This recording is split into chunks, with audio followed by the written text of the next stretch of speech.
Hello everyone, this is Miles from the Trout Spinners podcast. Just a little disclaimer before we start this week's episode. We experienced a few technical glitches, a few connection problems whilst recording this week's episode.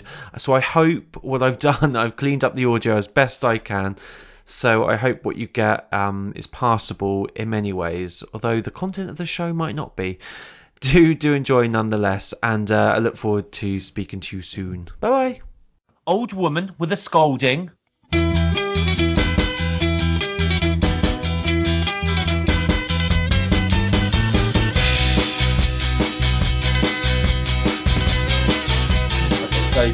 3, 2, 1, go.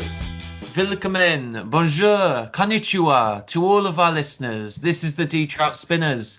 I'm your cheeky little devil, Miles Pennell. Behind me is Gary Forrest. Oh, two. I smell rehearsal, Miles. Yeah, I think you're rehearsing that. That was not bad though. How you doing? Yeah, you know, just chilling out. As I said to you at the beginning, chilling out, max relaxing. You weren't that interested, but you know, that's what I'm doing. I'm just I'm pretty busy at the moment, but it's sort of just adapting to lockdown number 2, isn't it? It's just you can always not find time for this. You can always find time for this. What? Podcast. Oh, this, yeah. Well, no, I can't always because we don't often do it. And actually, we were going to record this last week, and I won't say what happened, but basically, there was a meltdown involved, and it wasn't me. No, it's fine. Yeah, so yeah, I'm fine, mate. How are you? Yeah, good. I've changed my bed sheets. That's important. That's an important part of my life routine. You know, we're on air now, yeah? Well, no. It's on air. And I'm going to buy a cushion or a pillow. What's the difference between a cushion and a pillow? That's one for you. It's for a sofa and a pillow is for a bed. Correct answer. So I'm quite excited to go to sleep on that. Had a day off yesterday. I've just been cooking, you know, doing my Mensa work, which is important to me. And did you say Mensa? No, that was isn't that from The Office? No, but he doesn't say Mensa work. He says, oh, maybe he says something else. Anyway, I remember. Leave that to the Out of Office podcast, guys. That's not our bit. But what is our bit? What is our podcast? Our podcast is a retrospective love letter, we say, and I believe we're on about episode 34 now, and we're actually. Significant episode, this one, because it's the last one that was co-presented or produced by Claire Sturgess. Karl is away on holiday, so mixed feelings about the Claire episodes amongst the audience. Divisive, but yeah, I love Claire. You know, I love these episodes. As I said before, if these episodes were all with Claire, if the whole thing was with Claire, I would not have the affection. I would not have all of them on my iPod, and I wouldn't have the affection for it, and most people wouldn't. But having a few dotted throughout with Claire, actually, it's nice. It's like a refreshing. It is, yeah. Like having a refresher. Like. When it starts to fizz. That is such a Gary sweet as well. Like just sort of bit bland, a bit sort of dusty, kind of no flavour. Do you know how insulting that is? You just say it like off the top. No, actually, we're kind of, because we're like wine gum buddies, aren't dusty. We? You are just sort of, I don't know. It's like a pear drop. That's what I'd imagine you have of a Sunday. No, but we're quite good because when we wine gums together, that's not a euphemism. You don't like the red and black ones, do you? And I actually do. So different flavours for different needs. Well, we won't get too much into this, but I will just say this. I am so furious that the makers of wine gums and fruit pastels, they both have versions of them which are just the red and the black. Correct. They're the best ones. Now, I genuinely, it's like racism. I genuinely cannot understand how that could be, where more people prefer them enough so that they create a whole packet of them. Literally, I couldn't think of anything worse. I would never eat a packet of them. I always, any packet of wine gums, I open it, I eat all the red, then I eat all the black to get them out of the way. But would you eat a pack of green and yellows? Put my hand in and I don't have to look. I know it's going to be a green, a yellow, or an orange, and I'm safe. But who looks at a green one and goes, yes? I don't even know what that flavour is. What's your favourite wine gum at home? What's your favourite flavour of wine gum at home? Email in spinnerspodcast@gmail.com. Yeah. I might put that out as a Twitter poll, genuinely, because people, you can divide. In my life, I've met people who love the red and the black, but I've never met someone who say, I've met people who love what I love, but I've never met someone who said they love the red and the yellow, or they love the red and the green, or the black and the orange. It's always these two camps: red and black, yellow, green, orange. So, and I would actually be interested in who likes what. But anyway, let's not get into all that now, because we're actually pressed for time today as well. Talking about wine gums. Let's get into it now. Miles, you probably have a little thing written down that's. I absolutely do. Copy and pasted from Pilkopedia. This week we discussed episode 35. Originally broadcast on the 19th of April 2003, a different time. Claire Sturgess is stepping in for Karl, who is on holiday with Suzanne's parents in Madeira, and Steve has been ill this week. I'll put a link to the original show in the description of this podcast, alongside all of the ways that you can get in contact with us. So do feel free to listen, and when you're ready, come back to us. Yeah. Hello.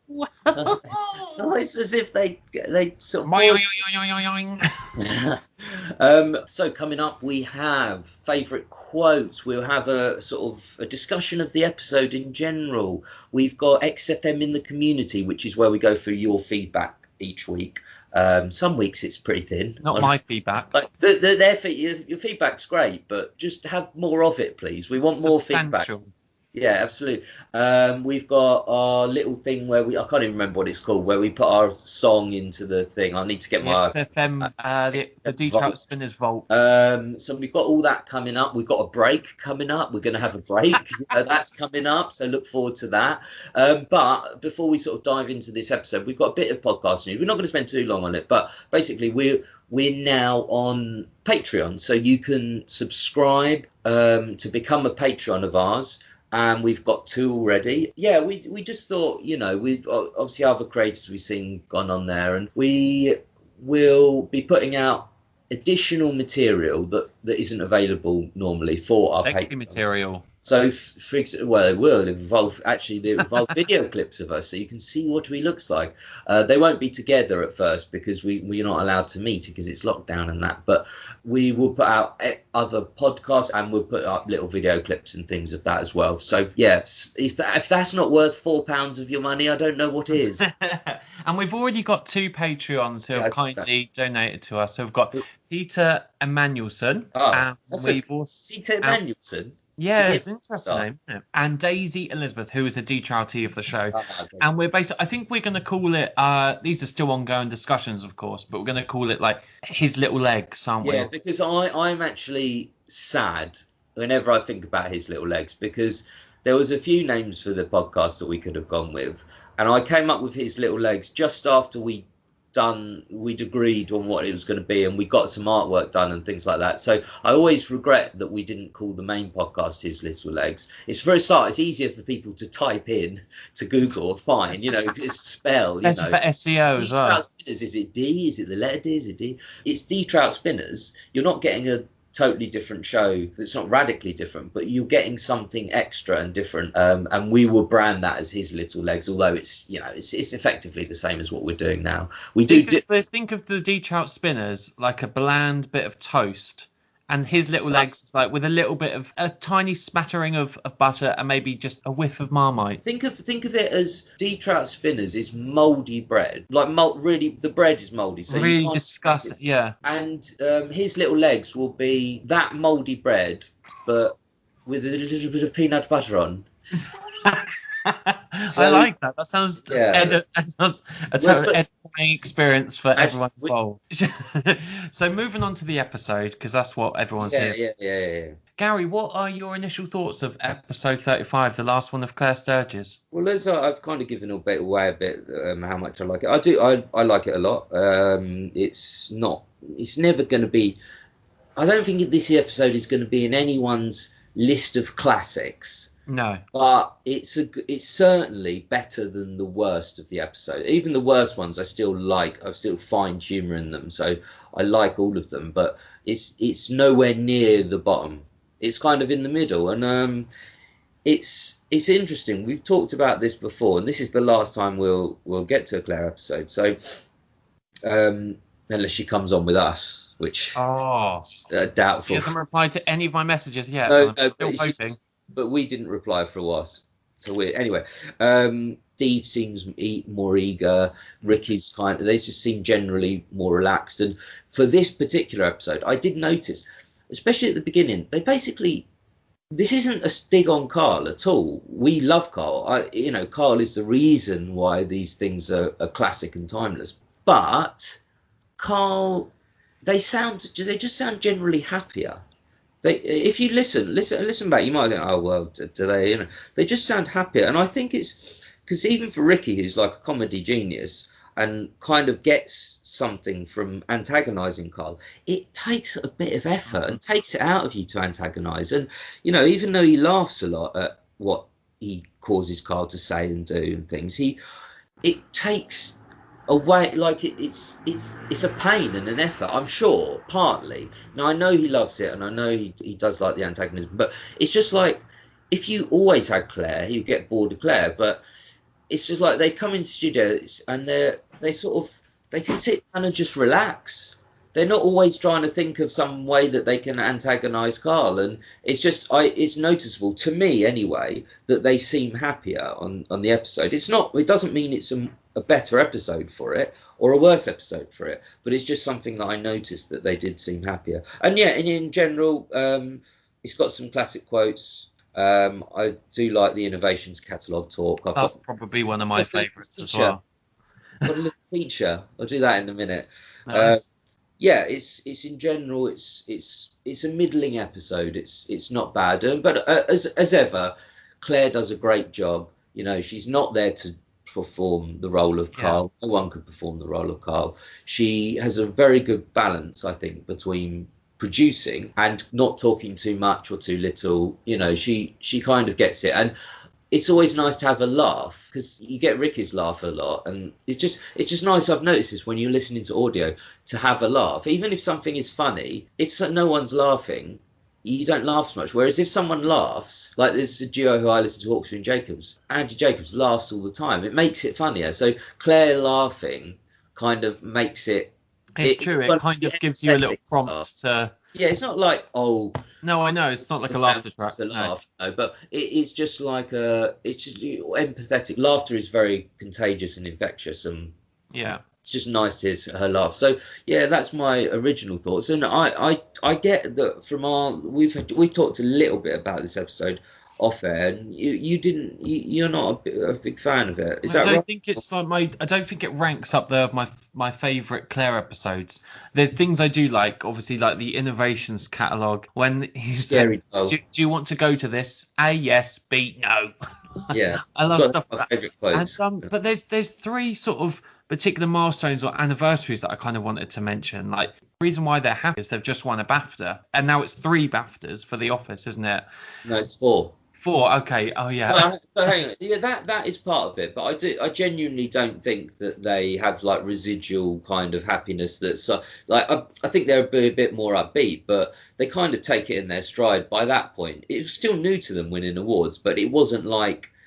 I don't think that. I genuinely. Yeah, but you would be pretty pumped though. Yeah, of course. I think they're more pumped up. They're happier that they won. But I think if Karl had sat in on this episode, you wouldn't have had that extra burst of happiness that they have. I like it when they do talk about the suit, the infamous white suit that he wears to the I didn't get that. I assume there's someone in that show that says Diplane. There is. Did you not know that? No, I didn't. I mean, I've never watched it. It was like basically, it was like a rip off of no, I think Fort Boyard was trying to be that. That's what. Really? Yeah. Yeah, with Leslie. When they had a dwarf in Fort Boyard, didn't they? The little fella who little Saudi Arabia little fella. And that was, do you know what that reminded me of? Well, I went to Sharm el Sheikh with my ex-girlfriend, and I've not seen that many dwarves. Is this true? Or is this absolutely true? And we were having some drinks outside by the pool, and then they said, "Oh, do you want to get a shisha?" I was like, "All right." I love a shisha. You don't know, well, you wouldn't know how to. You wouldn't know what to do with a shisha. Yeah, but they light it for you, and it was just really weird because we ordered one, and little dwarf fella. Hang on a minute. How have you never told this story before? Like, I'm not saying it's the best story in the world, but it's so relevant. Like, you went to Egypt, which was like very near to I think it was Tunisia where he went with the dwarfs in the kitchen. You have a dwarf story about going on holiday with his girlfriend in Egypt. Yeah.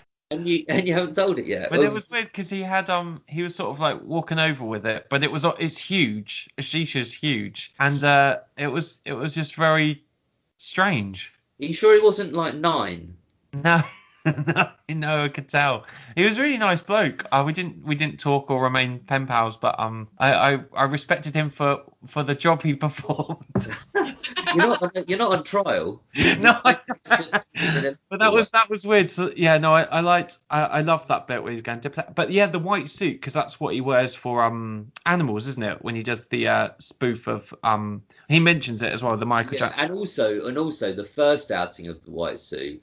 Oh, in the office. The photo shoot in the office. And when he's like, all the best, David Brent. I think, did I get you a card with a mug that on or something?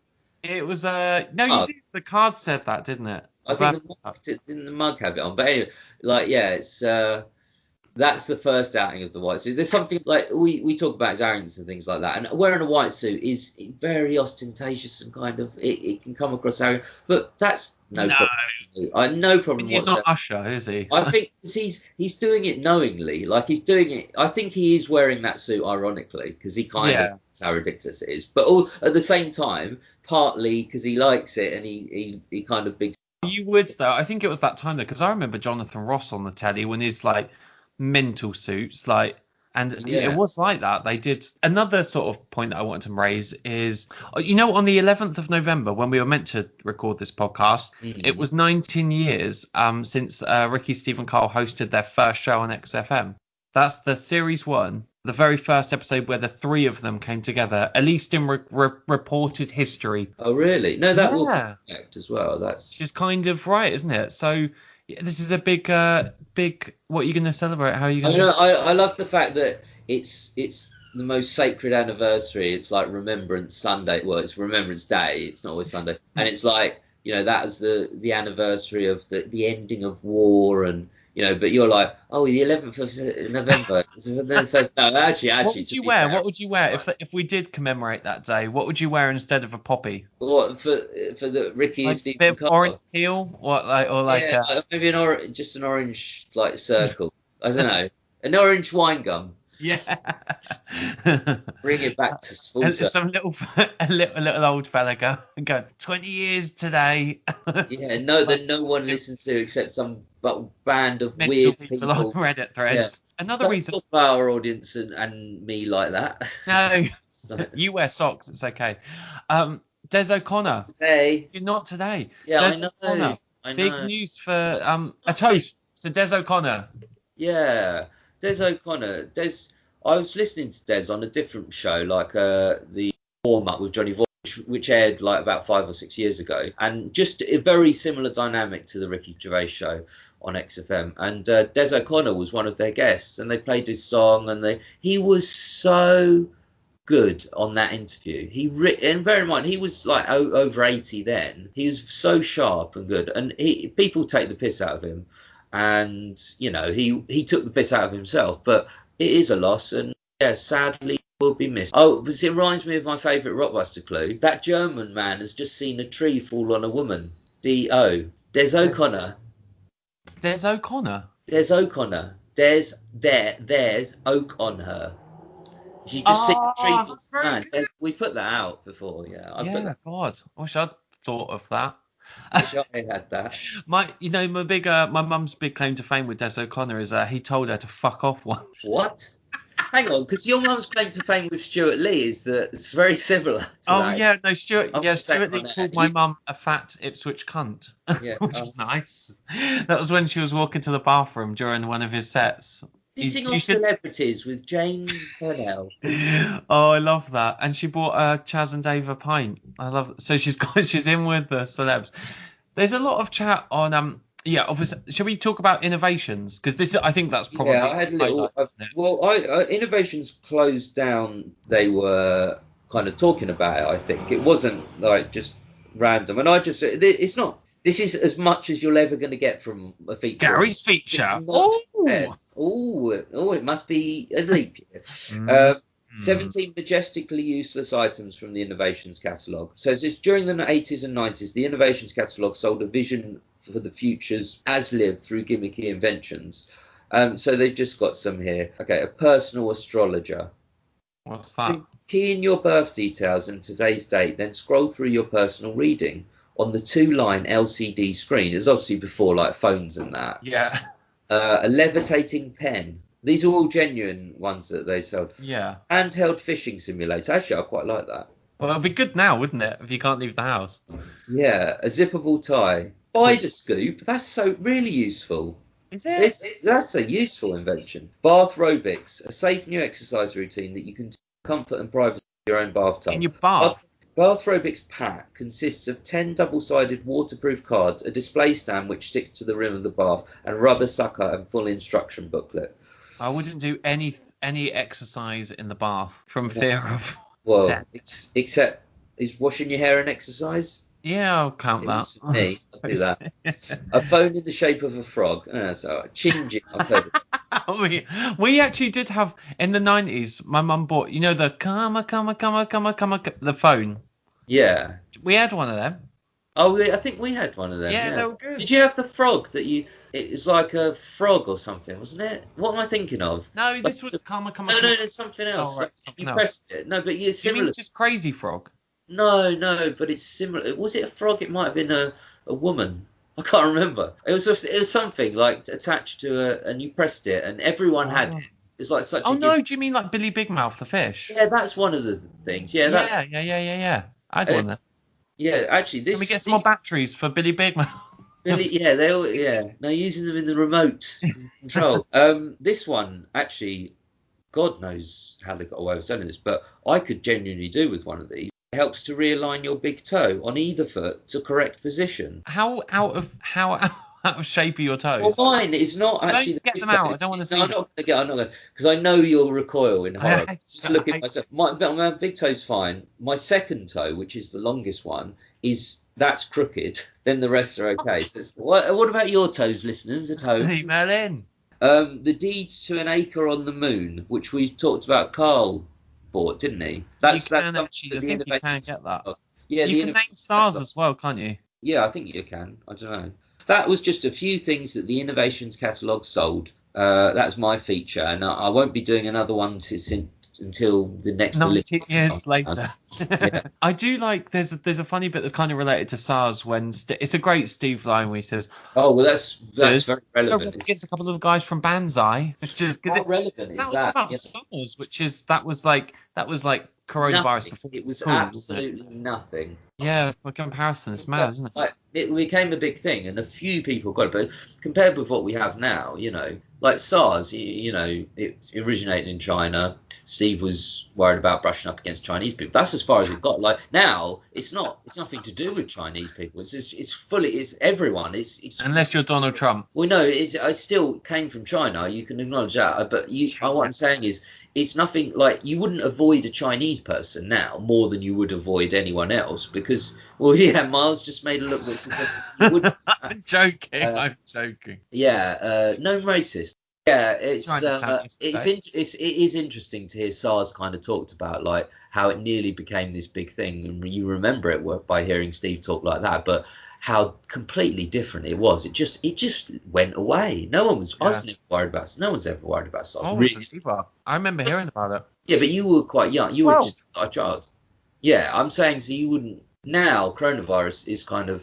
It's everywhere. Anyway, that's an interesting point. Yeah, I agree. And because this is kind of tied to the chat about the hypochondria, Ricky's hypochondria, which does amuse me because I can so relate to him. They talk about going to office, going to waiting rooms I can relate. Accident and emergency. I've had my testicles checked at least 4 times by 4 separate doctors. Now, I haven't come along with him like Ricky does, Steve does with Ricky, but I have had like hour-long phone calls with him. It's horrible. after those images. And No, I've had it's like people, Mars I've is been prodded and poked and touched in all manner of places because I hate having them examined. Like I'm so it's all sensitive. right after a while. And I don't think guys always feel Oh really no, embarrassed about it. I don't want to start like put something out that stops guys going to. I'm just saying, No, I know. it's absolutely fine and necessary. But yeah, Mars is a hypochondriac. So having them felt 4 times is probably a bit too much. If you've never had them felt by a doctor, that's Well, not. the worst time was when I went to have. I had stitches in my finger and I was having them taken off. That was because I was cutting a lemon.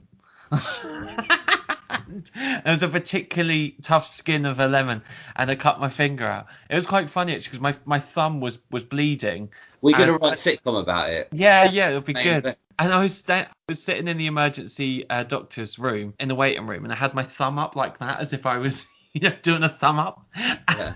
And whilst it was like bleeding down my hand, and then someone next to me went, "You should get that seen to, mate." And I was like, "Do you reckon? Do you reckon?"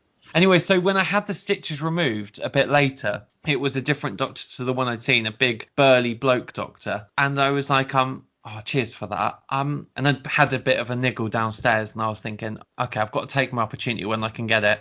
And I said, do you mind, just I got a bit of a concern. Can you just have a little feel now? And he's like, we don't really do that here. Yeah. And I was like, chatting him up. I'm at the doctor's, do you know? And he's like, oh, go on then, get him out. Like, Did you ask him on a date afterwards? I hope really you did. weird. Did you ask him on a date afterwards?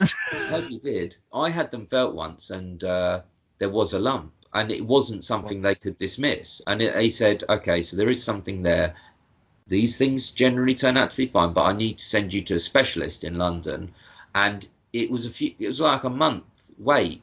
Like you would have melted down during that way. A lot. I kind of did, but yeah, get yourself checked for God's sake. So yeah, I mean, it's a good show. I think there was interesting parts to it. Steve says I'm free for the next 8 years. Probably in real life, it probably was about 8 years until Louise Woodward. No, he's got a girlfriend. Oh yeah, Louise Woodward chat's always. Do you remember Louise Woodward Trout? I remember it. She would, and she would do it again, wouldn't she? No, she was very, very hard done by. But yeah, that was it. I liked hearing them talk about Louise Woodward. Yeah, so we'll have our favourite quotes in a moment. Any more like parts of the episode you want to talk about? Ricky going away to holiday camps. I enjoyed that chat. When he says David Copperfield, not the magician. He went off. My favourite quote. Ruined it. I was just saying, can you imagine Ricky at Butlins ever before his face was forced to go? Like how much you'd hate. But that does bring back those childhoods. We went to those, not Butlins. We went to like Haven Holidays and Pontins was the other one. Yeah, Pontins in like North Norfolk, and it is just they're so bizarre. I remember that was the first time I had I was a bit of a loser. I don't know if that's any surprise. Did I come across? I think that's And that was the first time I wore deodorant going to a caravan. I thought, this is going to make the girls melt, baby. Just because like when Ricky wore a leather jacket on the beach. Yeah, it was. They are all looking at me. It was like it's your first time wearing Lynx Africa, and you think. How old were you? Oh, God, it would have been say 8 or 9, don't say. No, God, no. It'll be about like 11, 12, 13, that sort of period. Where you're like, oh my God, I'm sex on legs, like those old Lynx adverts. You genuinely believed that, like women run at you. I never did. I never thought you like never that. did. No, I was a bit of a traumatized. I thought, I'll take what I can get. But no, it's that sort of age 11, 12 where you start getting deodorant as a present. And because it's like you do start to sweat more, I guess, when you're like 8 or 9. Yeah. But yeah, Pontins and Butlins we went to numerous times as a child, and I have generally only bad memories. I can't imagine it's horrible. You would not enjoy that as well, because you with your head like you have now. It's like the worst of group competitions. Taking group discussions all the time, but I just don't. They're not going to want to talk about fucking methodology of Swedish wind turbines, are they? No, Danish, actually. And if you want to hear more about that, become a Patreon and I'll talk about it. But it's I didn't particularly like those times for various reasons, but I do remember having fond memories of the kind of spray ski, as Steve talked about. Yeah. Because I do remember you'd get them all and you'd be up dancing, and even I am right leg in. No, I don't think they do that, but they do Kylie, and you know, and it was kind of, I do remember those were quite fun. But I tell you what, I would love to see you dance to Wigfield Saturday night. you never will. Actually, if we get, let's say, shall we say, I think, well, maybe we could say this, like, every 10 Patreons we get, or let's say we got to a certain number, whatever that number that is, probably 3 at the moment, and we would dance to, I would film myself dancing to Wigfield. We could do something like that, but anyway. I would do the Macarena for money. I don't think people want to see me humiliate myself. No, they don't. What people do want is a lovely little break. We've had a break. We had a break. Yeah, but you started talking again. Yeah, but we okay, cool. I tell you what people do want to hear about is our favourite quotes. Yeah, absolutely. You know, all that we just did was on air stuff. No, I know. Yeah. I'm not doing that. I wondered because you didn't formally say that, and we're back from a break. So I was. I realised what you were doing. Yeah, no. As soon as I started talking, that's cool. That's fine. We've had this problem before. Like, Miles has talked for about a minute and a half, just talking, and I've been talking with him, and I have had no idea we were on air. Like, he started recording. So anyway, it's the 2 competent people, ladies and gentlemen, podcasting. Do you feel like you can trust your money with us? Yeah, please do not give us money. Was just resting in my account. It's just resting. That's people won't know, but some people will. Father Ted, watch it. Okay, do you want to go first? I've got sure. A toast to Des O'Connor. Just said it, but yeah, that's a nice way to start. Very. I've got Des O'Connor one actually. I'm just looking for it. Okay, I can't find it. But is your husband a fan? It's just so unacceptable to say that now. It would be unacceptable. Well, it's funny as well because at the start when they do like that sort of gentle teasing and he goes, then I go like you freaky goggle like, all right, yeah. He started already. Yeah. No, it wasn't. Sorry. My next one is joint effort. Said as Ricky, joint effort. Yeah. That's good. What in all? Yeah. I love that way. It's how many did you? What in all? Like, don't want to talk about it. What in all? You know, that's just typical Ricky. I actually did. I want to post something in our related links in our bio. Is I put in Gervais's BAFTA speech, which you can watch in full there. Very, very funny. Is it for surgical stockings? That is impossible to say, like Ricky, but one of my favourite quotes is for surgical stockings. I'm quite good at doing Ricky impressions, but that's hard because the S's they're so together, and he's going for it, but he doesn't know what he's going to say.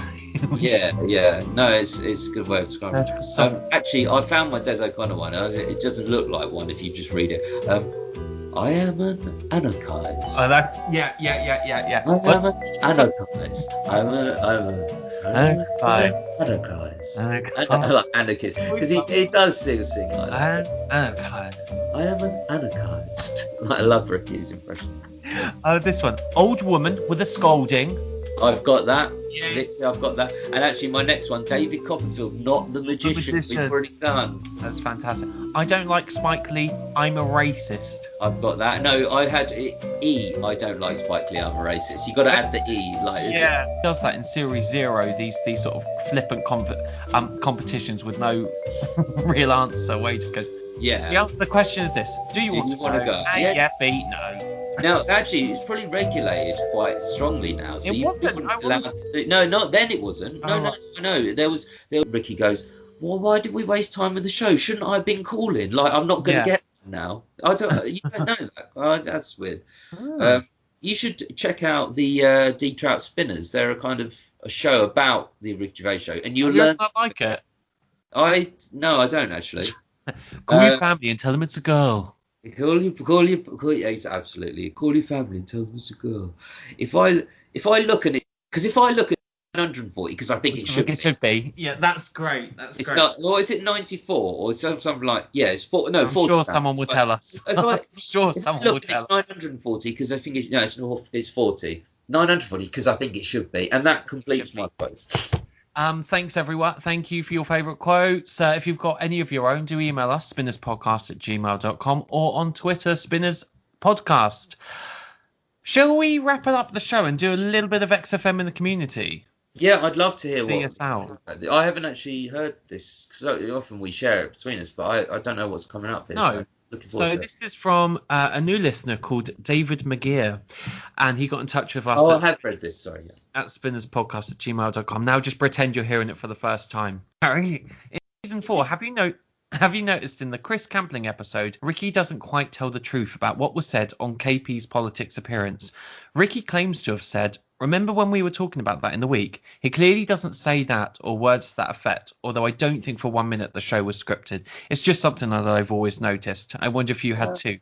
Yeah, it's an interesting point. He doesn't quite say that. I mean, certainly on the visual, he doesn't say, we were talking about this in the week. He may have meant, like, before they started recording. Do you remember what we were talking about in the week? Those things, could we talk about some of that on camera? But yeah, you're right. With all these anecdotal things with everyone, not just Ricky, to be fair, your mind, like, so no one tells an anecdote exactly how something happens. No, like, they're just kind of. So I don't blame him for that. And it sounds like you're not kind of blaming him either. But I do agree with you. It wasn't quite the same as what he said on camera, but I think he might have meant off camera there. But anyway, I just love how obsessive people get when you've been listening to them so much. Yeah. You get so into it. It's fascinating. Thank God we got that. That's how we got an audience of 6 and upwards. So he continues. This is David. I'm so glad I came across your show serendipitously. Serendipitously? Did I say that right? Worst word according to RG. I was actually listening to the show and he does say that via a closed Facebook group. It's absolutely superb. Having been a fan for over 14 years of RSK, this podcast is fascinating, hearing an analytical take on the shows. Thank you. I think both of you are funny blokes and actually enjoy listening to the two of you, which is that's a nice bonus. Keep up the great work. PS, have you ever considered doing RSK XFM as a mastermind? I think I'd win. Yours sincerely, David McGear from Alloa, Scotland. Alloa, yeah. Oh, thank you, David. That's very kind of you. And you are absolutely mental to like listening to us, to think we're funny folks.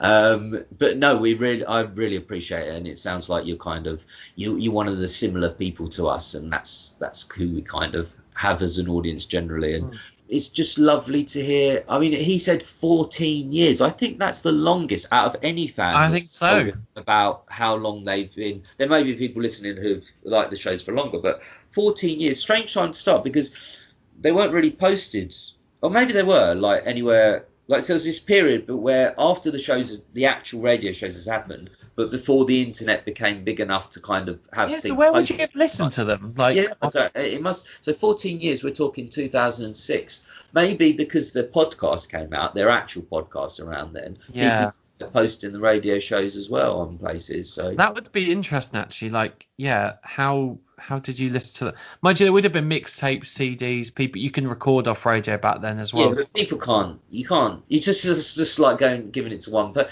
I want to know who. Do you know what I do want to know? Who first, like, put them online? Because presumably, like, where are these recordings held? Because it's not just like 1 or 2 recordings. There's literally the whole thing. So either Karl released them or XFM must have released them as like MP3 or no. That could well have been the case, and you do get people who do this.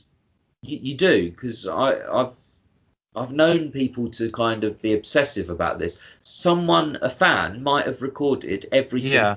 Might have. It's unlikely. But you must have really enjoyed the first one, and then every Saturday. Yeah, I know. But then the thing is, they did go out with the music originally before someone cut them down. And I know for a fact that you can buy like best of ones. That's they're endorsed by Ricky. I think they're like official ones. So probably it was XFM that had them recorded. But let's ask David. So David, how did you kind of first start listening to the shows? Through what medium?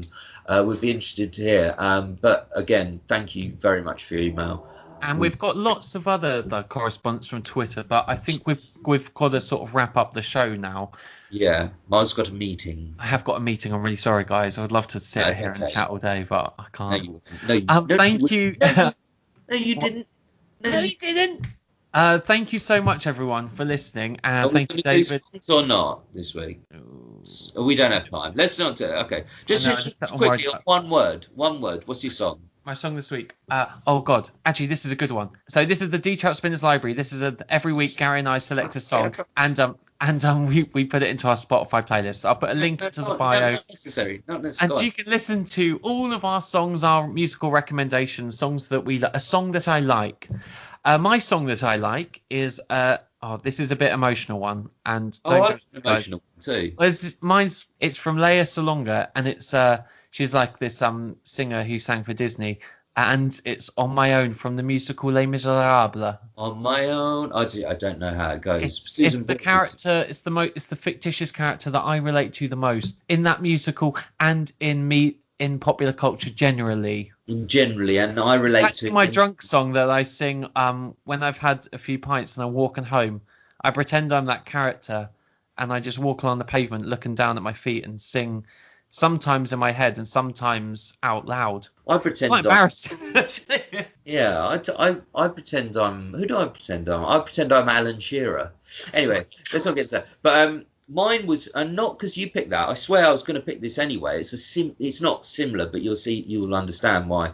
It's not a million miles away. It's Time to Say Goodbye, which you don't like. I know we discussed this before. Oh, from Andrea Bocelli. By Andrea Bocelli and Sarah Putman. You have said you didn't like it. I think it's because my mum used to listen to it and constantly. I played it on the on our old radio show, and it probably wasn't appropriate for that, but that's what you want from it. Because it's an upbeat show. Anyway, thanks for listening. Really appreciate it. We'll be back next week, and please, join us on Patreon on our journey. £3. Do join. That would be so nice.